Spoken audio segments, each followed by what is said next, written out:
नमस्कार, आप देख रहे हैं के न्यूज़ नेशनल। मैं हूं आपके साथ मानसी। समाचार शुरू करने से पहले एक नजर हेडलाइंस पर। काबुल पर तालिबान के कब्जे के बाद किसी टॉप अमेरिकी डिप्लोमेट की आतंकी संगठन के शीर्ष नेता से यह पहली मुलाकात।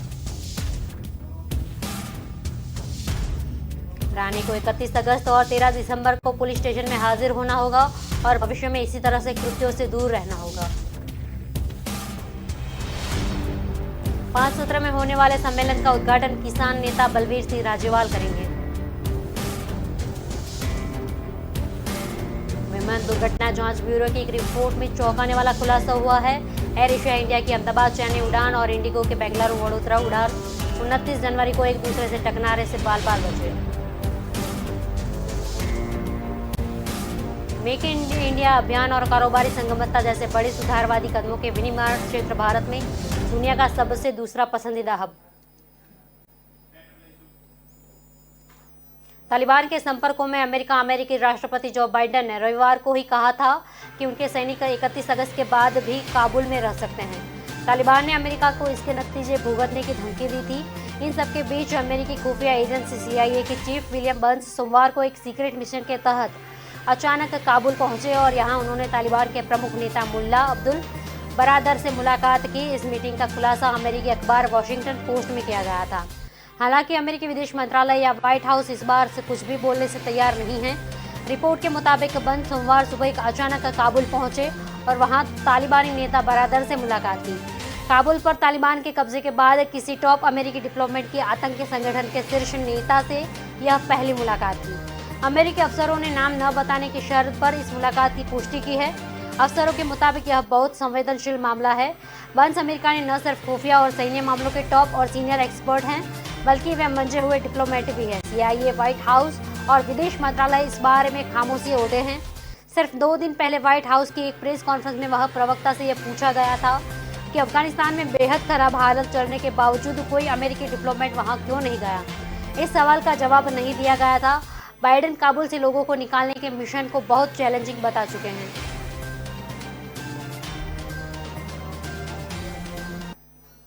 महाराष्ट्र पुलिस ने मंगलवार को थप्पड़ वाले बयान के मामले में केंद्रीय मंत्री नारायण राणे को जमानत मिल गई है। राणे पर आरोप है कि उन्होंने मुख्यमंत्री उद्धव ठाकरे के खिलाफ आपत्तिजनक बयान दिया था। नारायण राणे को पहले दिन चिपलूण से हिरासत में लिया गया था। उसके बाद कागजी कार्यवाही पूरी कर गिरफ्तार कर लिया गया था। इसके बाद रात को उन्हें रायगढ़ के महाड़ अदालत में पेश किया गया, जहां उन्हें जमानत दे दी गई थी। राणे के वकील संग्राम देसाई ने कहा था कि उन्हें जमानत देते हुए अदालत ने कुछ शर्तें लगाई है। राणे को 31 अगस्त और 13 सितंबर को पुलिस स्टेशन में हाजिर होना होगा और भविष्य में इस तरह से कृत्यों से दूर रहना होगा। महाराष्ट्र भाजपा प्रमुख चंद्रकांत पाटिल ने कहा कि नारायण राणे को मिली जमानत राज्य सरकार के चेहरे पर एक और तमाचा है, जो पुलिस और गुंडों के समर्थन से चल रही है। वहीं भाजपा नेता प्रवीण दारेकर ने कहा कि नारायण राणे को जमानत मिल गई है और वह 27 अगस्त से दोबारा जन आशीर्वाद यात्रा निकालेंगे। राणे ने हाल ही में महाराष्ट्र के मुख्यमंत्री उद्धव ठाकरे को लेकर एक बयान जारी किया था। इस बयान के तहत उन्होंने कहा था कि ठाकरे की आलोचना करने के साथ ही कथित तौर पर उन्हें थप्पड़ मारने की बात कही थी। इस बयान के बाद उन्हें एक FIR दर्ज की गई थी। राणे को मंगलवार दोपहर को हिरासत में लेने के बाद औपचारिक रूप से गिरफ्तार किया गया। इसके बाद रात में उन्हें रायगढ़ जिले के महाड़ कोर्ट में मजिस्ट्रेट के समक्ष पेश किया गया था। जानकारी के अनुसार केंद्रीय मंत्री राणे के खिलाफ ठाणे के नौपाड़ा में भी एक मामला दर्ज है। राजधानी की सीमाओं पर चल रहे किसान आंदोलन के 9 माह 26 अगस्त को पूरे हो जाएंगे। इस अवसर पर किसान मोर्चा ने 26-27 अगस्त को सिंधु बॉर्डर पर अखिल भारतीय अधिवेशन की घोषणा की है। इसमें 3 कृषि कानूनों की वापसी और MSP की कानूनी गारंटी के लिए आंदोलन को देश भर में फैलाने पर मंथन होगा। मोर्चा ने बताया कि 5 सत्र में होने वाले सम्मेलन का उद्घाटन किसान नेता बलवीर सिंह राजेवाल करेंगे। 26 अगस्त को सुबह 10 से शाम 6 बजे से बीच 3 सत्र होंगे। इनमें औद्योगिक और खेतों के काम करने वाले श्रमिकों, ग्रामीणों और आदिवासी समुदाय से जुड़े मुद्दों पर विस्तृत चर्चा होगी। 27 अगस्त को 2 सत्र में महिलाओं और छात्रा और युवाओं के मौजूदा हालत पर चर्चा होगी। इस दौरान किसान आंदोलन के कारण और इसके सभी वर्गों पर पड़ने वाले प्रभाव पर चर्चा की जाएगी। संयुक्त किसान मोर्चा ने उम्मीद जताई है कि अधिवेशन में 20 राज्यों के 1500 से अधिक प्रतिनिधि शामिल होंगे। इनमें किसानों, भूमिहीन मजदूरों, ग्रामीण मजदूरों, आदिवासी जनता, महिलाओं व छात्रों और छोटे व्यापारियों, पूर्व रक्षा कर्मियों आदि के बीच काम करने वाले संगठनों के सदस्य भी शामिल होंगे। किसान वर्ष 2021 का बिजली बिल वापस लेने की मांग करेंगे। 2 दिवसीय सत्रों में 3 लेबर कोड, मनरेगा, ईंधन व खाद के दामों में वृद्धि, महिलाओं पर हमले, शिक्षा के निजीकरण, राशन व्यवस्था के संकट, आदिवासियों का विस्थापन और वन संरक्षण कानून, भूमि अधिग्रहण व भूमि के अधिकार पर चर्चा होगी।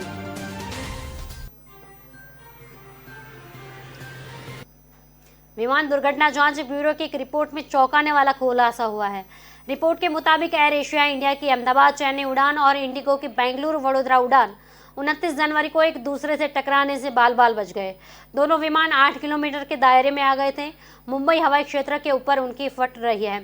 इसी महीने जारी जांच रिपोर्ट के अनुसार इस गंभीर चूक का संभावित कारण हवाई यातायात नियंत्रण स्थिति से अवगत नहीं होना था। रिपोर्ट में कहा गया कि एक अन्य संभावित कारण यह था कि मुंबई हवाई अड्डे पर नियंत्रक द्वारा स्थिति का मूल्यांकन पहले से मन में कोई विचार बनाकर किया गया था। घटना का जिक्र करते हुए रिपोर्ट में दावा किया गया था कि अहमदाबाद से दक्षिण भारत जाने वाली ज्यादातर उड़ानें भावनगर के ऊपर से जाती है। हालांकि 29 जनवरी को एयर इंडिया की उड़ान उस मार्ग पर थी जिसका उपयोग आमतौर से मुंबई हवाई अड्डे पर उतरने वाले विमान द्वारा किया जाता था।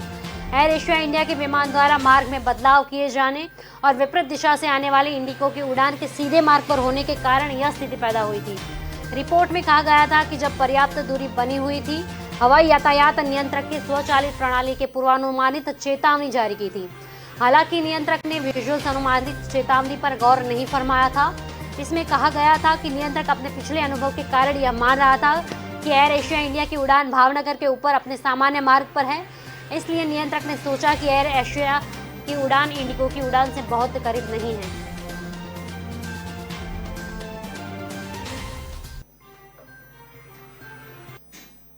वैश्विक विनिर्माण सूचकांक, मेक इन इंडिया अभियान और कारोबारी सुगमता जैसे बड़े सुधारवादी कदमों से विनिर्माण क्षेत्र में भारत दुनिया का दूसरा सबसे पसंदीदा हब बन गया है।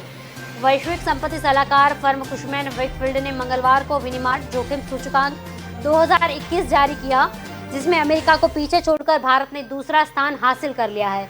चीन अब भी पहले स्थान पर काबिज है। कुशमैन वेकफील्ड के अनुसार विनिर्माण इकाई चलों ने सुगमता और कम लागत की वजह से भारत काफी प्रतिस्पर्धी बन गया है। अमेरिका, यूरोप व एशिया प्रशांत के 46 बड़े देशों की सूची में वह चीन के बाद सबसे बड़ा विनिर्माण हब है। पिछले साल वहां तीसरे स्थान पर था, जबकि अमेरिका दूसरे पर। दुनिया भर की बड़ी विनिर्माता कंपनियों भारत को 4 मानकों पर ज्यादा तरजीह दे रही है। विनिर्माण इकाई शुरू करने की क्षमता, सस्ता श्रम व पर्याप्त कौशल, परिचालन लागत और कम आर्थिक एवं राजनीतिक जोखिम। भारत को सबसे बड़ा लाभ कोविड-19 महामारी के दौरान वैश्विक कंपनियों के चीन से पलायन के कारण हुआ। अमेरिका, यूरोप की कई कंपनियां वहां से अपनी विनिर्माण इकाई भारत, वियतनाम जैसे देशों में स्थानांतरित कर रही है। भारत को दुनिया की फैक्ट्री बनाने के लिए शुरू हुई आत्मनिर्भर और पीआई योजना ने रंग दिखाना शुरू कर दिया है।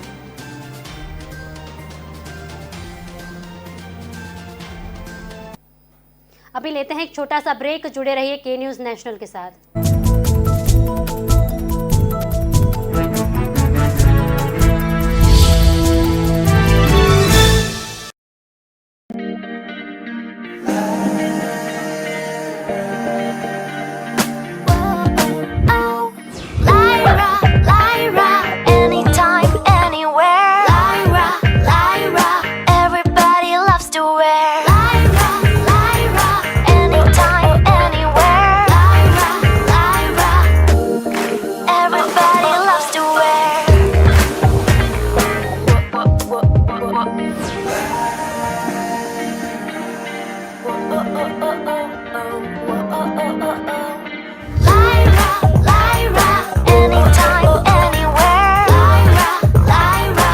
My life, my Lyra.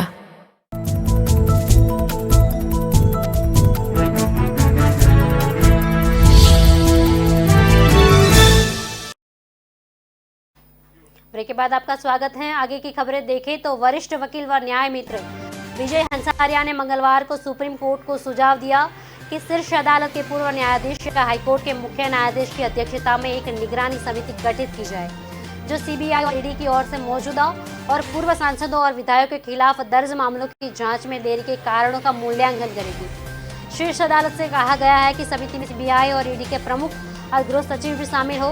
समिति जांच को समय पर पूरा करने के लिए निर्देश जारी कर सकती है। अंसारिया ने अदालत को बताया कि देश भर की विशेष सीबीआई अदालतों में मौजूदा और पूर्व सांसदों व विधायकों के खिलाफ कुल 131 मामले लंबित हैं। 58 मामलों पर आजीवन कारावास का प्रावधान है। अंसारिया ने शीर्ष अदालत को एक स्थिति रिपोर्ट में बताया कि पूर्व और मौजूदा सांसदों व विधायकों के खिलाफ सीबीआई के 37 मामलों की जांच अभी लंबित है। इसके अलावा अदालत के सामने 121 लंबित मामलों में से लगभग 1/3 मुकदमे बेहद धीमी गति से चल रहे हैं, क्योंकि उनमें आरोप अभी तक तय नहीं हुए जा सके, जबकि ये अपराध कई साल पहले हुए थे। न्याय मित्र ने यह रिपोर्ट 2016 में वकील अश्विनी कुमार उपाध्याय की ओर से दायर याचिका पर दाखिल की थी। उपाध्याय ने अपनी याचिका में मौजूद और पूर्व सांसदों व विधायकों के खिलाफ आपराधिक मुकदमों में तेजी लाने का निर्देश देने की मांग की थी।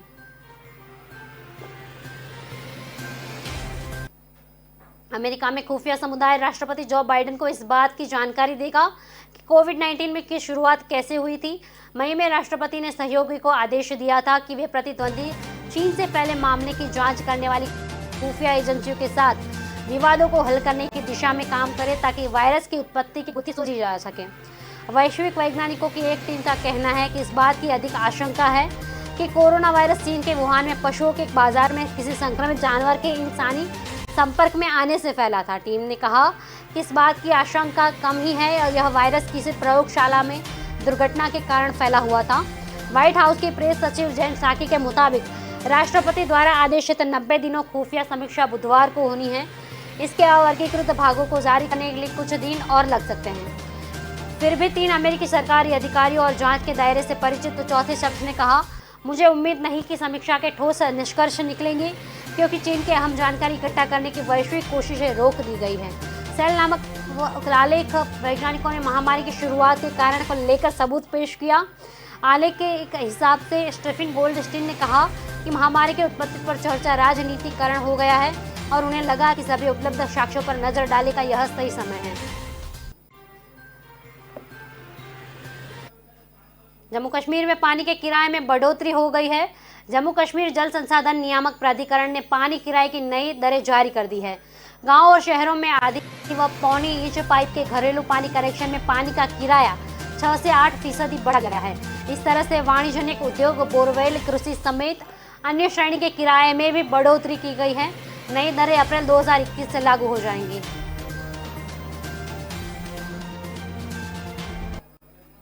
वर्ल्ड हेल्थ ऑर्गेनाइजेशन की chief scientist doctor Soumya Swaminathan के मुताबिक भारत में कोविड-19 अब एकेडमिक स्टेज में पहुंचा जा रहा है। इसके फैलने की दर पहले से मुकाबले काफ़ी धीमी या कम हो चुकी है। तकनीकी तौर पर एकेडमिक स्टेज का मतलब किसी महामारी का असर कम लोगों या किसी खास इलाके तक सीमित रहने से है। इसके साथ ही वायरस भी कमज़ोर हो चुका है। इसके अलावा लोग भी इस बीमारी के साथ जीना सीख जाते हैं। भारत में दूसरी लहर के बाद कोरोना के मामले तेज़ी से कम हुए। भारत में बने कोरोना के टीके कोवैक्सीन को वू से क्लियरेंस पर सवाल पूछे जा रहे थे। इस बारे में सौम्या ने कहा, मुझे भरोसा है कि वू की टेक्निकल टीम इससे संतुष्ट होगी और इसे जल्द या सितंबर मध्य तक ऑथराइज वैक्सीन का दर्जा प्राप्त हो जाएगा। एक इंटरव्यू के दौरान वू की चीफ साइंटिस्ट ने कहा कि भारत का आकार, आबादी और इम्यूनिटी स्टेटस को देखते हुए कहा जा सकता है कि मामले कम ज़्यादा होते रहेंगे।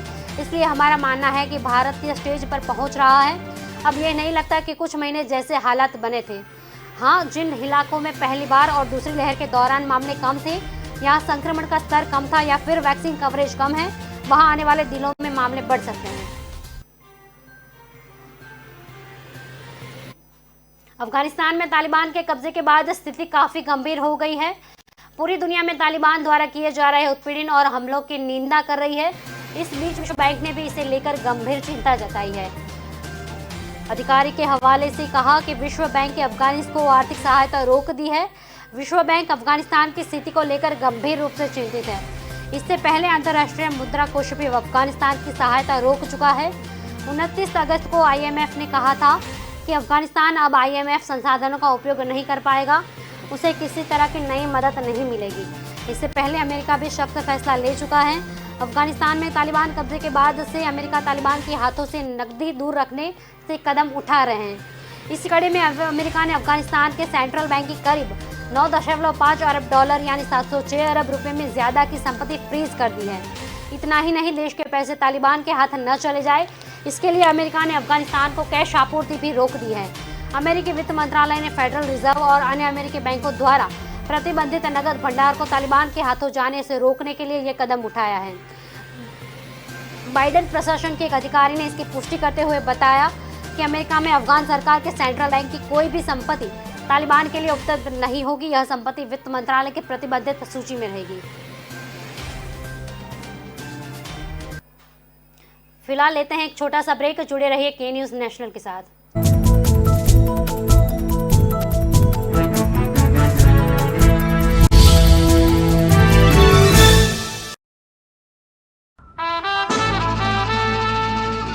के रेडियो माहिती, मनोरंजन और मस्ती का ट्रायो। के रेडियो कहीं भी कभी भी, दिन हो मंगलमय से लेकर गुजरा हुआ जमाना तक का सफर। के रेडियो आप सुन रहे हो के रेडियो। जल्द शुरू हो रहा है के न्यूज की सुरीली भेंट। के रेडियो आप सुन रहे हो के रेडियो, कहीं भी कभी भी। आप हमें डाउनलोड कर सकते हैं। लाइक कीजिए, कमेंट कीजिए, सब्सक्राइब कीजिए और सुनिए के रेडियो कहीं भी कभी भी। मैं हूँ आपकी आज जलपा। रे रे रे रे मारी सवार, ये गाना सुना ही होगा आपने। चलो सुबह हो गई, मस्ती की कश्ती, दिन का सफर सुहाना, एक शहर एक नजर, जनवाणी, सुनहरी दोपहरी, ये शाम मस्तानी, ढल गया दिन, नगमों की बारात, गुजरा हुआ जमाना, फिर वही रात है, मनोरंजन, माहिती और मस्ती के साथ। आप सुन रहे हो के रेडियो, कहीं भी कभी भी।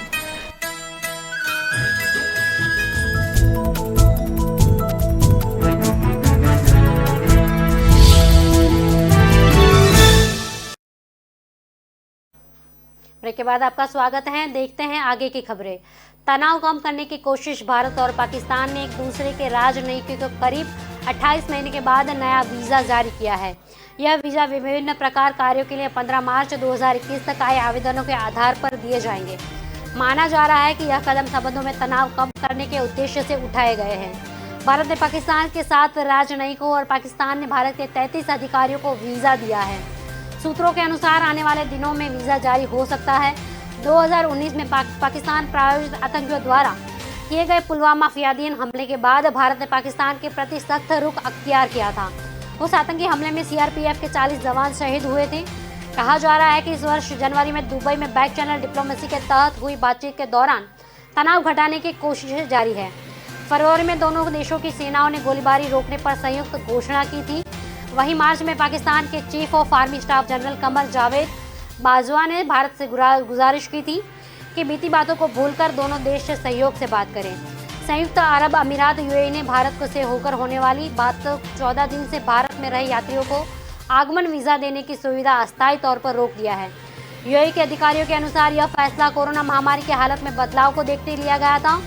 गौरतलब है कि 3 अगस्त को यही यूएई ने भारत से यात्रा करने वालों पर प्रतिबंध हटाया था। अमेरिका, यूरोप और कई अफ्रीकी देशों को जाने वाले लोगों के लिए यूएफई एक महत्वपूर्ण ट्रांजिट पॉइंट है। बिहार के पूर्वी चंपारण जिले में मंगलवार को एक तालाब में 5 लड़कियों की डूबने से जान चली गई। एक पुलिस अधिकारी ने इसकी जानकारी देते हुए कहा कि रक्सौल अनुमंडल के रामगढ़ धानवा क्षेत्र के गांव में दोपहर 2 बजे करीब 4 से 12 साल की लड़कियां डूब गई है। इस घटना के बाद लड़कियों के घरों पर मातम छा गया। पुलिस अधिकारी ने कहा कि यह घटना उसी समय घटी जब ये सब लड़कियां तालाब में घोंघे चुन रही थी। उन्होंने एक जंजीर बना ली थी और धीरे धीरे तालाब की गहराई में चली गई। जब उन्होंने देखा कि विपरीत दिशा से तेज गति से पानी आ रहा है तो सभी लड़कियां वापस भागने लगी, लेकिन वे पानी में गिर गई, जिसके बाद सभी लड़कियों की मौत हो गई थी।